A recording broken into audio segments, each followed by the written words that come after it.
amai vatapiwa nasha vasina rugare kana kwavanoshanda nguva zhinji handiriva vakunzi inai munotsvaka mwana wenyu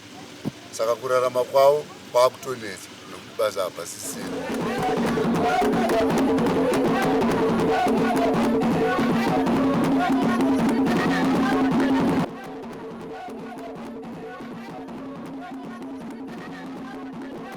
Ana zvino kana ndogara zvangu asi ndototambudzikana ndikugara pamusoro pekushungurudza chaiko nemurume nayo baba womwana ndivese pavandionera nonga chindishauta saka ndashaya kana kutoraramira kana kukufemera ndiri chirwere chekudonha chepfari kundiseka wakaita mai angu kuenda ndokuenderata havana zobvira vanditeera futi.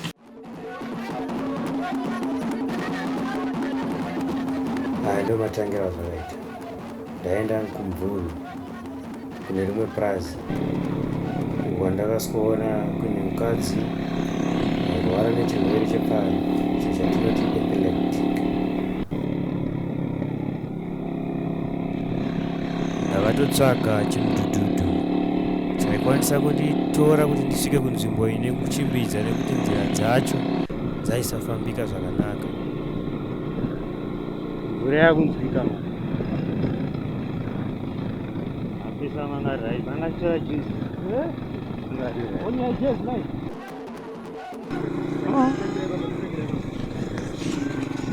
How about this one for what?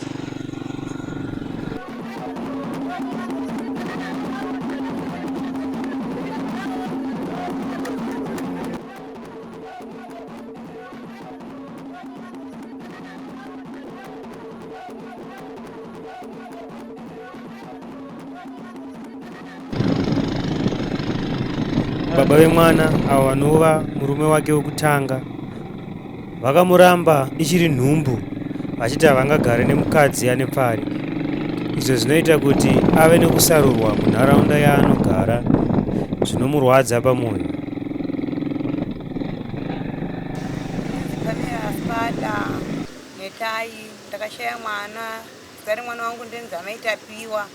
ndakashaya tapiwa musi wa 2 February ndashaya 2 February mwana uyu aigara nambuya vake amai vangu vakauya vachiti zvoni ndipe mwana ndigare naye ndiendewo naye kuchikoro sezvo ndigare nevane murume saka vauya vatora mwana ndifunga December ndakaenda nomuona mwana iwo mwana anga kana zviri right ndabva ikoko 7 January ndifunga musi wa 22 ndo ndikazofonera kunzi kuno kwakuna mwana pesa vaingondifonera mafoni maraini vachingonditi aho yakuno saka zvaindinetsa kuti akundienda nditsvage chii ninyoti chii mwana ikoko ndakamuona kudhara ndabva ikoko mhemange saka chii chiriko akabva ndira kuna urwere munhu akazondiudza akandifonera akandihaidhira nhamba abva andiudza kuti iwo rungaigino mwana kuno kuchi hakuna mwana ndive ndikabatikana ndakati mwana wendikaona mhemange mwana aenda kupi ndichizotsvaga mari ndakaenda ikoko inini nababa vangu tikisvika ikoko shuwa takangoona kuti shuwa hakuna kana mwana. Pamusoro emhuri yeZimbabwe kuno tiri kumvuru panonzi paforester D tine dambudziko ranetai aspada. Netai aspada akashaya mwana wake musi wa 2 February. Ashaya mwana wake, mwana aigara kuDZ nambuya vake. Pari zvino nanhasi hatisi kuziva kuti mwana ari kupi. Mwana uyu ane 9 years. Asi chaakutinetsa sevatungamiri venharaunda chekuti mwana akaenda kupi. Hapana chinhu chinofanira kuitika chisina result yokuti tozoziva kuti mwana ari papi. Saka ndo zvinhu zviri kutitambudza kuno. Varume vangu vakavabvunza baba vangu vapindurwa zvavakataona vakati mwana hakuna akati mwana asekura kunotenga chingwa mutuma anotenga chingwa mwana anaita se haana kudzoka takazozvifunga kuma1 dzemasikati bva tatikopesa mahamchidye chii mwana mamutuma anotenga chingwa kuti mwana uyu amudye takanzi tamuzvifunga nguva yake takazozvifunga kuma1 kuti komwe mwana nemi ari kupi kuzotendera takuenda bvaranzi mwana uyu hamene mukomana wakasangana naye akabva amubvutira mari 50 cents yanga atumwa iyi abva tanga kuteera mukomana uyu achiti ndikuda mari yangu anga achingofamba wachishedzera bhangi ndipe mari dzamara mwana kuenda ndokuenderatu mwana haana kudzoka ndazofambawo ndakafamba ndakarara musango muzvimabhazi zvimwe zvakafa mutauni ndichienda netsoka kuti pamwe ndingavavarira kuti mwana ndimuwana hapana chakabuda kuenda ikoko zvanzi polisi takaenda polisi ikoko yanga katodhakwa ndakabuda ndudza tanzi iwewe enda munotsvaga mwana wenyu makatsvaga mwana kana pamune mafamba mese mudarika muchitiudza kuti zvakamira sei iwo amabhanga wake takatoenda mumba kwavo vakabva vataura mwana wake yanzi achitobvunziwa ndikandikapesera kumuona musi wesatadi ndiwe ndikadya naye sadza zvakanzi kodya naye sadza mwana uyu anga ari wako here zvikanzi iyi munhu mwana anga angonditeera saka ndakabva ndangomposa dzara tikatenga mari iyeyo anga apiwa mwana ndiye akatengesa sadza mukomana iyeyo dzamara make vaiti takaenda vaitanga kana kushaudha kutukirira kudzama romwana hatabvira kandamuona svika nazvino ndiri kungofamba kuna nairi ndashaya kuti ndoitawo sei ndiri kukumbirawo kurubatsiro pamusoro patapiwa nashe Kenneth ndashaya kuti ndoita sei ndafamba kupi nekupi ndaedza sezvikuchaya basa ndakungokumbira kuti ndione kubatsirwawo kuti mwana uyu ndiona mwana achiwanikawo nosvika nguva yekubatikanawo saka ndokumbira rubatsiro pamusoro patapiwa nashe Kenneth. Saka takatikumbira kuti eZimbabwe hurumende yeZimbabwe kuti aiwa mwana ari kunzi mupenyu saka anofanira kuburiswa paari maprofita kwakaendwa dzing'anga kwakaendwa mwana mupenyu asi result yekuti tinyatsora kuti mwana wacho ari papi hapana saka sevagari vekundo tatambudzika mupfungwa nenhau yemwana wanetayo ari kushayika saka tanga tichikumbira kuti wane rubatsiro rwokuti mwana abudiswe pachena tione mwana titandare naye tifare naye ndo nhamo yedu yatinayo kuno baba vake vakutoshungurudzwa mukadzi kuti mwana akaenda zvinova zvinhu zvinokanganisa kurarama kwevanhu nemudzimba dzevanhu saka tangaida kuti tibatsirike ipapo tione mwana abude pachena hurumende ngaitibatsire mwana uyo aburiswe sezvo ari kunzi mupenyu kana kune matara anoitikawo angave maprofita angave zinata toda kuti tibatsirane tese tione mwana chatauda pano kuona mwana sezvo ari kunzi mupenyu ndo nhamo yedu iri kuno ini pano ndikutaurawo seleadership yemuwa 27 munova ndo munogara netayaspada kuti izvi hakuna zvinhu zvinoitika pasina tsananguro dzokuziva kuti mwana akafamba sei saka taakumbira kuhurumende kuti mwana uyo abude pachena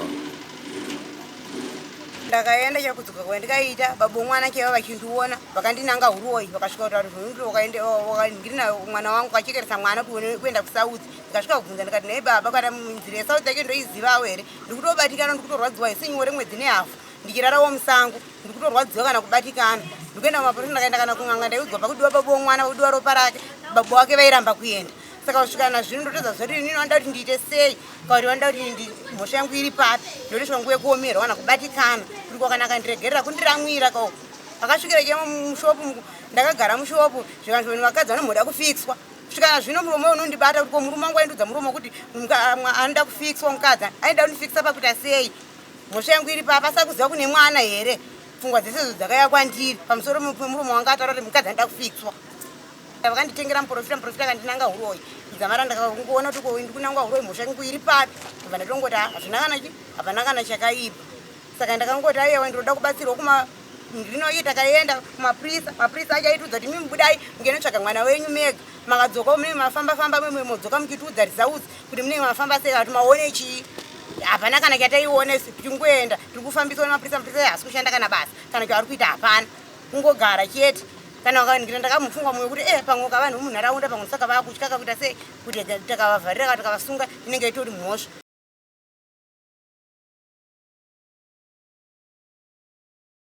tapiwa nasho yanga ane 9 years amai vangu vakatora kufamba takafamba maprofita kupi nekupi takafamba hapana paindisiri kufamba kusvika nazvino ndikungodzwa kuti mwana chimupenyu mwana aripo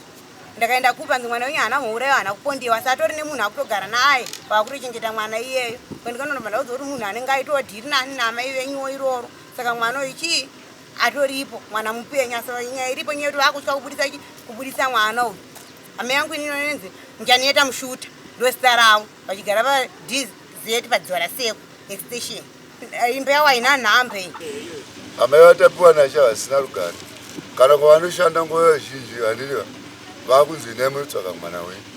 saka kurarama kwavo kwakutonetsa nokuti basa hapasisini asi tapiwa nashe Kenneth ndiye mwana wavo wavari kushanda ndaonawo kana vanondibatsirawo pamusoro pechirwere changu kudonha kwendiroita chepfari kutiwo inini vanhu vakaona chava vandifarire saka ndaida kukumbira kana ndiona vanondifarira vanondibatsirawo kana basa remaoko iri kuti ndione ndichishandawo kunzi ndiunzi ndikubatawo mari mukati meruoko rwangu kana ndabatsirwa ndione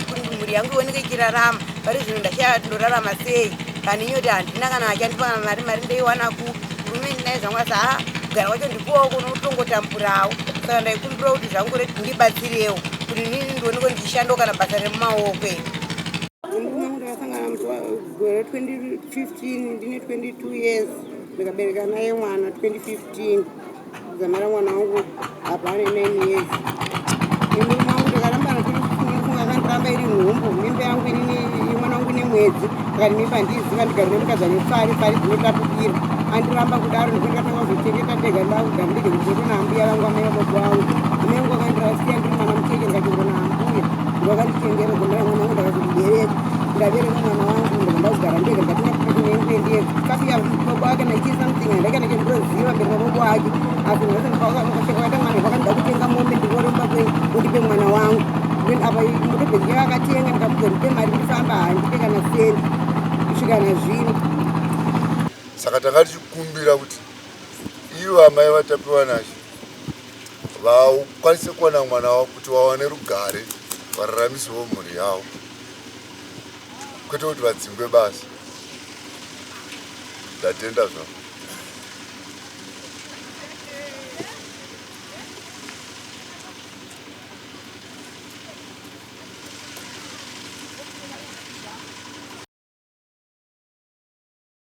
Ndokanaita mwedzi iyo kana ndisina kana kubata dhora kana $2 chaiyo ninyoita ndipa mari nene ndisina kana hama chaidzo kuti hadzichatombondida unenge wakungoshedzera kuti uda kupiwa nani dzidza kuzvishandira kadzidza kuzviitira. Saka ndosvika ngana nguva yekubatikana pamusoro pe kana pechirwere changu ichocho kuti ndikashando zvichaonekawo here kana ndikatengawo chichaonekawo here kana ndichaona munhu achandipawo mari here. Zvese zvinouya mupfungwa dzangu ndoredza kubatikana mukati memwoyo wangu pamusoro nezvakaitika mukati memusha wanguwo nemwana kutsakatika kwaakaita tapiwa nacho Kennedy. Kushanda chaiko ndakasvikira kumiswa basa zvikandimapuzenda ndawanda tanga wamuita nyaya dzokufambira mwana wako kana wapedza kufambira mwana ndokuti uzodzoka pabasa kusvika mange ndakutoshaya kana kuperera kuti mari ndeiwana kupi nina basa handichaenda kushanda handichashanda. Saka ndosvika nguva kana yekubatikana kuti ndinobatsirwa nani kuti anondiyamura ndiani kuti ndirerukirwe. Saka ndakumbira kuti kana mavanziwa mada kunditsvagawo nhamba dzanguwo ndoti 078 650 5683 ndofoni nhamba dzangu.